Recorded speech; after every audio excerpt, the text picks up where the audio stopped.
नमस्ते everyone. तुम्ही बघितला माझा पाय. माझं कालच ॲक्सिडेंट झालेला आहे.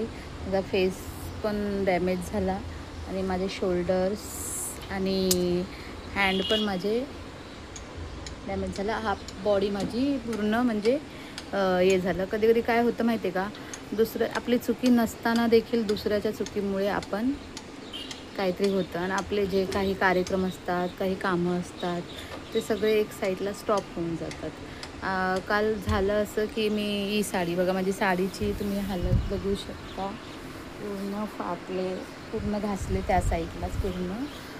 तर जात होते तर वन वे रोड होता, तर त्याच्यामध्ये कोणीतरी एंट्री केली डायरेक्ट आणि त्या मला ठोकलं. तर मी पडले अशी. आणि काल कलरही आपला रेड कलर होता, तर मी रेड कलरची मस्त वेअर केली होती, साडी तयार करून चालले.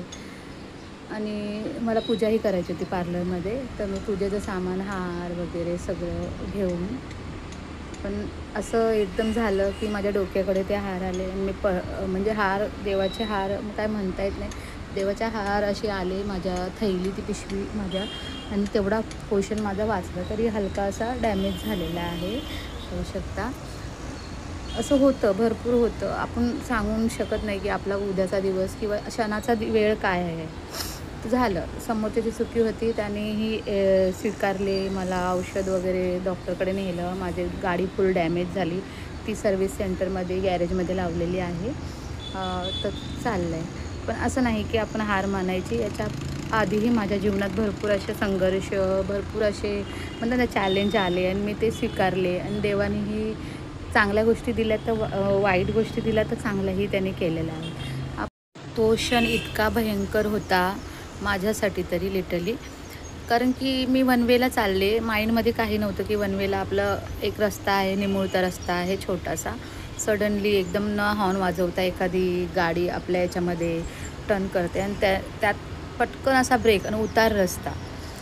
तर असं क्षणात एवढ्या गोष्टी डोळ्यासमोर येतात. मी देवाच्या कृपेने, देवाच्या आशीर्वादाने मी त्यामध्ये जास्त भयंकर मला अपघात नाही झाला आहे.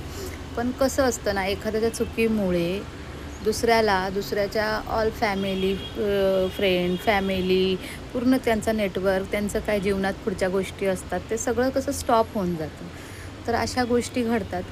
पण असो, माझा आजचं जरा प्लॅनिंग होतं, नवरात्र लूक मला स्वतःवर दाखवायचा होता. पण अशा सगळ्या कारणामुळे मी तो लूक अजून 2 दिवस टाकलेला आहे. पण आपण नक्की माझा नवरात्र स्पेशल लूक तुम्ही पहा.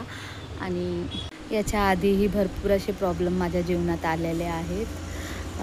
ते पाहिजे तर स्वतःच्या आजारापासून युद्ध करणं असू दे किंवा स्वतःचं एक अस्तित्व निर्माण करण्याचं युद्ध असू दे, पण देवानेच, ईश्वरानेच तेवढी ताकद दिलेली आहे, तर त्याने त्रास दिलेला आहे, त्याने संघर्ष करण्याचाही स्ट्रॉंगनेस दिलेला आहे. आणि असो, याच्या पलीकडेही त्या गोष्टी होणार आहेत, पण ईश्वर सोबत असतो. तो आपल्याला पॉझिटिव्ह एनर्जी देतो, मेंटली स्ट्रॉंग ठेवतो. तसंच प्रत्येकाच्या लाईफमध्ये स्ट्रगल ऑफ लाईफ असतं, भरपूर असतं. खूप हालात खराब असतात किंवा काहीतरी प्रॉब्लेम असतात, खूप त्यांना संघर्षमधून जायचं असतं.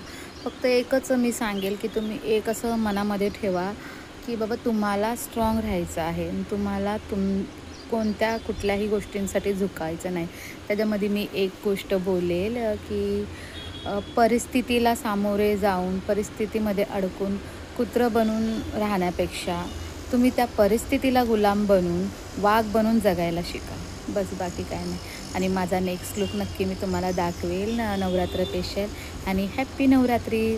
सगळे खुश राहा, हॅप्पी राहा, आनंदी राहा आणि मला फॉलो करा. थँक्यू.